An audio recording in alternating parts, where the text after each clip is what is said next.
so much of our lives are caught up in, well, I've got to go here. I've got to go do this. I've got to do that, instead of living in the present moment.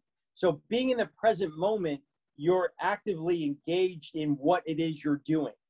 And that's where memories are created, is understanding that I'm here, I'm present, I'm having a conversation with Chris right now. I'm not thinking about my next hour or tomorrow or yesterday, but I'm living in the moment. It's the Health in the Real World podcast. It's time to start the show with Chris Janke as your host. Here to give you everything that you need when it comes to fitness strategies. We keep it simple and easy. It's your roadmap to get healthy. You don't need equipment and you don't need a gym. Just the right strategies to get you fit and trim. Hello and welcome to Health in the Real World podcast. We're here today with Dominic Novak. Dominic, how you doing?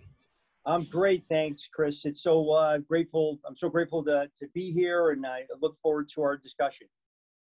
Me too. Well, you've been a trainer for a long time. You've been in the fitness game, and it sounds like we have a lot in common as far as full, body, mind, spirit, training the whole individual, not just the body. Why don't you give a quick background as far as who you are, what you've been done, how you help your clients as well? Oh, certainly. So I started in 1987. Graduated from Springfield College. Started training people in a gym and going to people's houses. And, I said I was going to take 1 year off to go to graduate school. I decided I just kept going and running with it.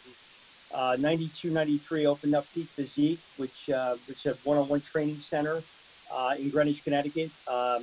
Grateful to have that opportunity. It's such a great clientele that we've amassed throughout the years. We recently rebranded in 2016, and we rebranded to a better location, a nicer, beautiful location called Peak 360. And we provide a full service. Whatever the client's needs are, we customize training, which is so important in this day and age. We don't have the workout of the day that people do. It's more along the lines of how we can better help and serve each person that we're training with the right training. Right. Yeah, it's interesting that those workout of the days have become very popular recently, but they may help a lot of people, but what you're doing, the one-on-one, the customization, that's really where it's at, ideally. Absolutely. We take a client's wants and we assess them and know what the needs are. And then we kind of put it together.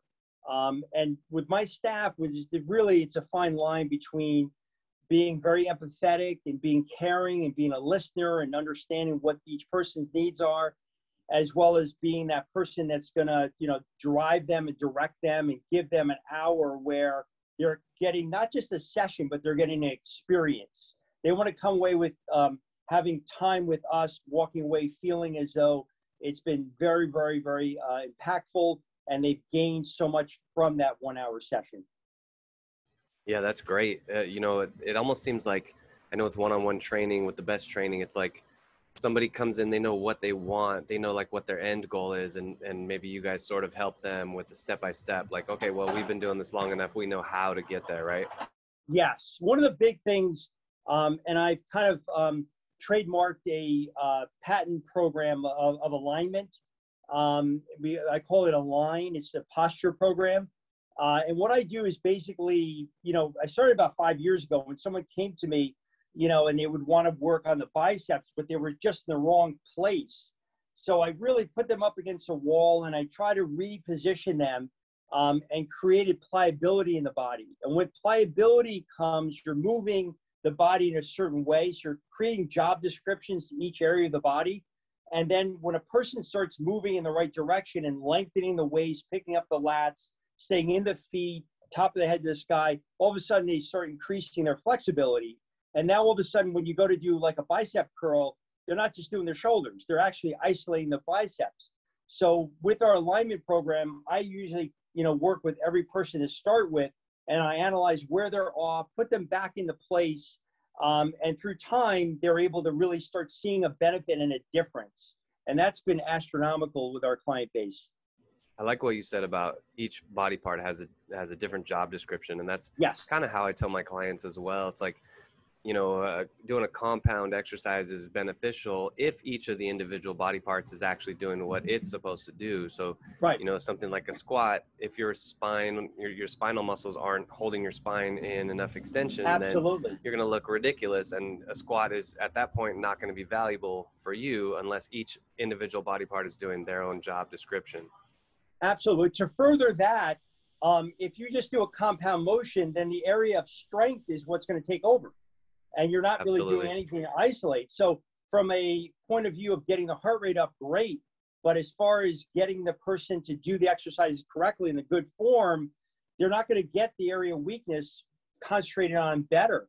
So what we try to do is the feet are the roots, the legs are the vines, the trunk from the hips to the head are really, that's the trunk, and the arms are the branches. And we just keep that format, provide job descriptions for each area, and then from there we get the exercises going so that a person can learn to stay in that area.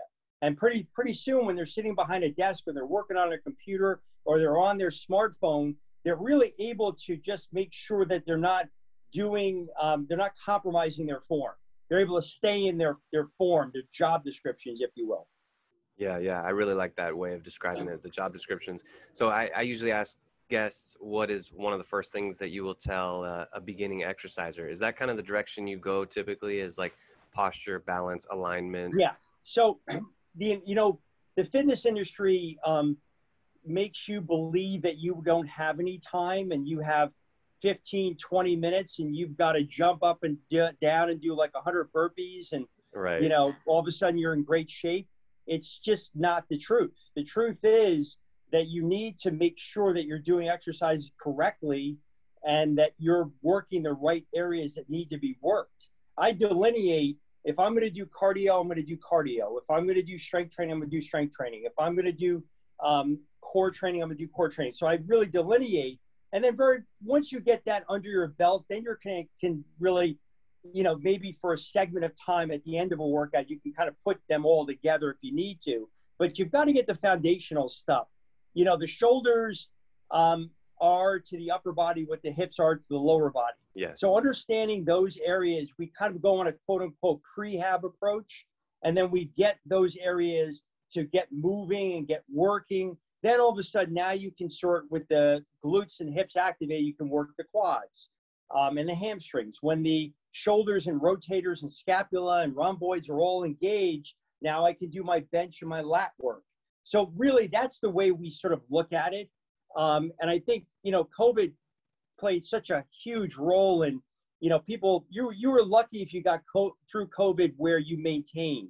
Right. And majority of people gained weight and they got weaker. And so when people are coming back to us now, we got to get the basics down, the fundamentals. We got to get them so that they're understanding how they need to stand, activate muscles, get them sort of working and strengthened. 100%. I really like what you said about delineating. When I'm doing strength, I'm doing strength. And that's what I tell people too is, I have nothing against CrossFit. It's just that when people see CrossFit, I have everything against CrossFit. I'm not going to say that. I'm not going to make any enemies, but no. We could talk about that all day, but it's like, CrossFit's great for guys who are already very, very strong. Yeah. And now we're going to lift that weight faster and we're going to see how many reps you can do. But for somebody who's a beginner, you're trying to combine high level strength and high level cardio at the same time. It's just not a good idea for anybody who doesn't have a good decade of fitness and sports foundation. Yeah. Well, let me say this. And I've got a lot of respect for the approach in the sense that they build community. Yeah. I don't think anybody does it better than CrossFit, building community. But one just needs to look at the top level athletes that are on ESPN and see the games in which the form breaks down tremendously. And when that form breaks down, you're one lift away from injuring yourself where you may not be able to lift again.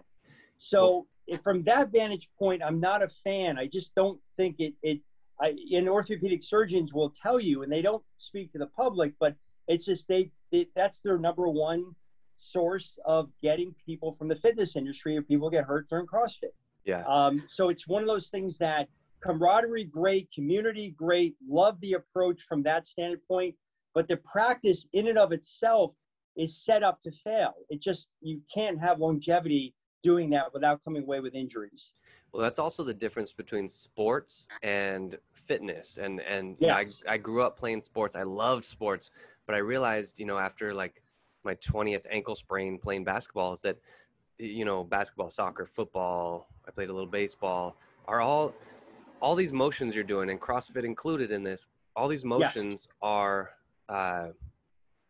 they're you don't have to necessarily do the form perfectly in order to achieve a certain level of success, right? Right. Whereas if you cross over to the fitness realm, what you're doing, what I do, what a good trainer will do, we're looking at not only what you're doing but how you're doing it. Like Absolutely. I don't want All you to eyes on do, you. yeah, I don't want you to do 40 squats if 38 of them suck. Like if that's What, the case, I only want you to do 2, you know, if that's all you can do. exactly. There's no benefit. And that's why we've always kept our staple, which is one-on-one training. We might do 2-on-1, but we don't really do groups because that's not something that we feel you're going to get the best usage of our time. And that's really important is to understand that when you come in, we're maximizing your time. You're coming away with an hour workout. I have some people that come to us 5 days a week. Some people come once a week. Some people come once a month, but they know that the value behind what they're receiving is they're coming away with having impact in their workout where they're seeing a change immediately. And from there, they're able to get like a semblance of order to their day as far as getting a routine outside of here if they're not coming to us. And they're getting the right exercises. And we're creating an opportunity for them to understand their body better and how to train. It's not just necessarily what you're doing, but how you're doing it and why you're doing it. You know, you kind of recover that whole spectrum, which is so important. Yeah, that absolutely is very important. Dominic, I kind of want to change directions a little bit here just to Please. humanize you a little bit. I think one of the things that happens to us as fitness professionals is people look at us and go, oh, well, easy for you. You know, you have Right. whatever, insert your excuse here. Yes. But, you know, just to kind of humanize you a little bit, where have you struggled with your health and fitness, and what are some strategies you used to get past that? Oh, sure. Great question. I appreciate you changing gears like that and asking that question. I was a very, I would say, shy teenager. I suffered from anxiety and worry and stress consumed me. And as the years went on, I got into training because of that. And I found that the training became my identity. It almost became my person. Like I was known as, you know, a great trainer, and that sort of really made a difference in my life. But what happens is the character wasn't built. The person inside wasn't built.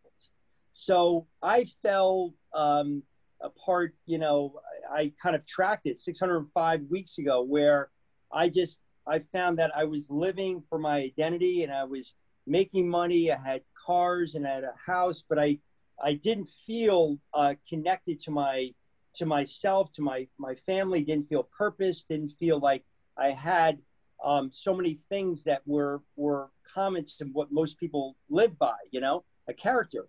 So I went on a 30-day spirit, mind, body boot camp, if you will. Okay. So in other words, I was arrogant enough to say to God, I'm going to give you 30 days. If you transform me, I'm yours. If you don't, I'm not.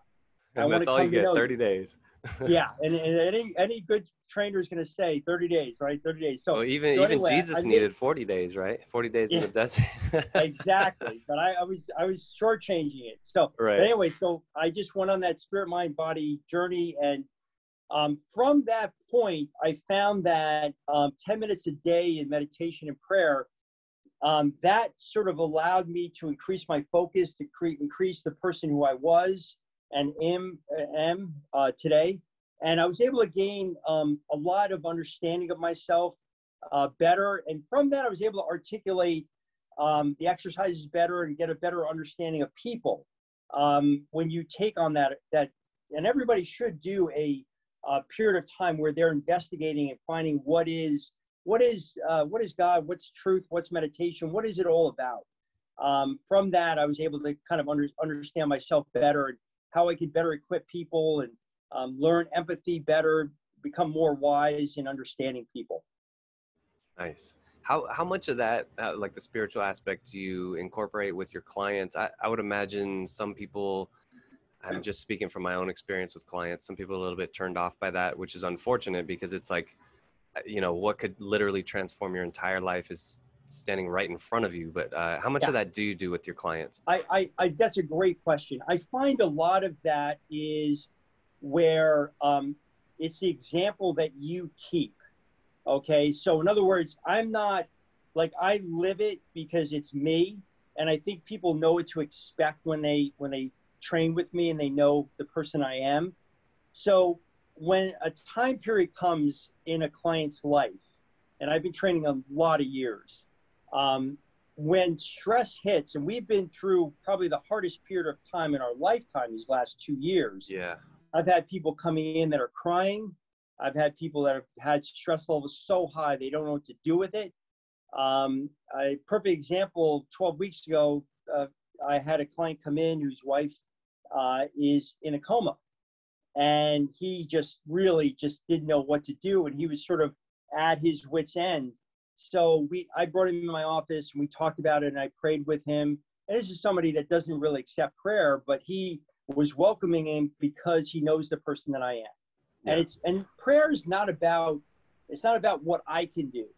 I'm just a conduit. It's what God can do using average people like me to make a difference and touch somebody's life. And so if we understand that, I was able to help this individual, not from my strength, but from the strength that he gave me, what God gave me.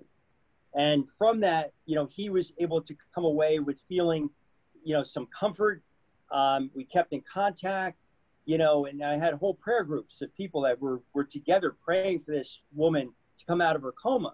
That was 12 weeks ago. She's walking now. She's talking. She's getting her memory back. And that's just the power of what God can do in our life if we let him, and that's just a story. But there's a lot of stories of people just understanding that there's a bigger power, there's a creator in this world, and we need to just understand who he is and let ourselves sort of like put ourselves in his hands. Absolutely. Miracles all around us. And for Absolutely. your client, even if your client wasn't 100% necessarily on board with, even saying the word God, like, people shudder away from the word God, but, just going to you and trusting you that, you would say some positive words and those affected him. And, yes. I like that. You're basically meeting people where they are, right? Absolutely. You have nothing, but you're showing compassion, you're showing empathy, you're showing kindness to that person. And I would throw it the other way, knowing what I do know about the love of God and how Christ can help so much in everybody's life. Knowing what I know, it would be sort of like, I'm kind of, the word is eluding me, but not helping that person in that realm of knowing what I know would sort of like would be disrespectful to God and what he can do, right. Right. So, and I think, this gentleman was accepting and understanding because I showed the care and compassion that I had for him. And then I let God do the rest. Nice. Dominic, I like going very big picture with my clients, with my interviews, like we already have been, but kind of taking it beyond fitness. But let's say, for example, you were hired by, let's say, like a Fortune 500 company or maybe a university to give a graduation talk. And so you're going to give like a 1 to 2 minute motivational speech. What does your 1 to 2 minute motivational speech sound like? I would say to the student today is to not worry about the past and not think too much of the future, but stay in the present. So much of our lives are caught up in, well, I've got to go here. I've got to go do this. I've got to do that, instead of living in the present moment. So being in the present moment, you're actively engaged in what it is you're doing. And that's where memories are created, is understanding that I'm here, I'm present, I'm having a conversation with Chris right now. I'm not thinking about my next hour or tomorrow or yesterday, but I'm living in the moment. And I think so much of us get away from that. And we start living in this spiral of of time past or time future instead of time present. So understanding that all of a sudden now triggers you to maximize your time. You start thinking, okay, I have this to do. What a great opportunity to make an impact in someone's life by the present moment of giving a talk to a university of people who maybe they haven't thought that way, right? Maybe they're thinking, well, I'm so anxious, I've got this and this to do. So that would be my major point to them, is live in the present moment, and also connect the dots, right? Whatever you do, the grass isn't necessarily greener on the other side, which so much of us we think, but stay where you are and make your moves logical, right? Make them progressive, so that if I'm a trainer, don't all of a sudden go to accounting school to become an accountant if you don't want to become an accountant. You got to balance with what your strengths are and your assets, and be able to, live in a direction where you can logically connect dots to make your life move forward as opposed to standing still. And know that it's okay that if you do fail, to get back up and keep moving. All of us, failing means that you're just trying hard to accomplish something, and maybe you didn't, but learn why, and then get yourself back up and kind of get through the pace to get through it and move through it. Nice. And then I don't know if you're familiar with Les Brown, but he says it's not over until I win. So well, yeah, I mean, somebody calling it failure, maybe they just started keeping score too early, right? Maybe you just need to go into it a little longer. Exactly. It's like when you're doing a bicep curl, right? You're getting it. Maybe that 9th rep is too hard, but you go back to it the next time, maybe the 9th rep's not as hard because you stayed into it. So much of it, what we do is we give up too early. We give up before the endurance, right? We're training, we're learning. And I would also to tell each person is to spend 10 minutes in quiet time a day. Where your prayer, where you're getting to know who God is and how he can direct you and how he can help you and how you can better serve other people. Because serving other people provides such an opportunity for you to have such satisfaction in what you're doing. It's so important. Absolutely. Absolutely. I love that. It's present moment. You started with present moment awareness, being comfortable where you are. I think it's really important to try to improve your life from where you are now, as opposed to future projection or blaming somebody for the past. And then, like you said, reaching out, helping those who are less fortunate. That's definitely another way to just enhance your overall quality of life. I can guarantee you this: anybody listening or watching this has either a computer or a smartphone, which means you're doing okay. Maybe it's stressful, maybe it's hard, but we are very fortunate to live when and where we live right now. Absolutely. No question about it. I could not agree more. I think living in the present moment is important, and to learn how to move forward, and learning how to get through obstacles. Maybe you don't get through it today, but there's tomorrow, and just keep moving forward. Moving forward with purpose too. Understanding that, it's really important. Yeah, absolutely. 100%. Well, Dominic, we're about to wrap up. I really, again, want to thank you for joining me. I want to give you a chance to tell everybody what you're working on. What's your website? How do people contact you if they're interested in learning more about what you do? Sure. So Peak360 Greenwich, that's our company, and that's our website. I also wrote 2 books on that spiritual journey that I took, which is, the first one's called Heal. It's an acronym: HEAL, H period, E period, A period, L period. It's a 30-day spirit, mind, body cleanse. It talks about the journey that I took. And then Empower 30 is the powers in you, is about taking that, what you learn, what I've learned, and how I teach it to you, so how you can apply it to your life. And both of those are very much spirit, mind, body, motivational tools that a person could use in their life to make a difference in their life. Training, my email is Dom Nancy, so dn565@aol.com. Anybody wants to email me, get some training. I do a lot of virtual training. That was the way of the world for the last year and a half. And so I've picked up it. I've got clients in London, California, New Jersey, New York. So by all means, would welcome the opportunity to help somebody to better understand. If somebody just wants a consult to find out better on how they can get their training, better training sources, learn how to create a spirit, mind, body relationship, I'm all in. Nice. Well, again, ladies and gentlemen, Dominic Novak. Dominic, thank you again for joining us today on Health in the Real World podcast. Really appreciate it, and hopefully we talk soon. Great. Chris, thank you so much. You're great at what you do. I really appreciate your time and really poignant questions. And I just wish the best of luck for you in the future and just reach more and more people with what you do, which is great. Thanks for listening to the Health in the Real World show. Make sure to like and subscribe and comment down below. Visit mycorebalance.com to learn more.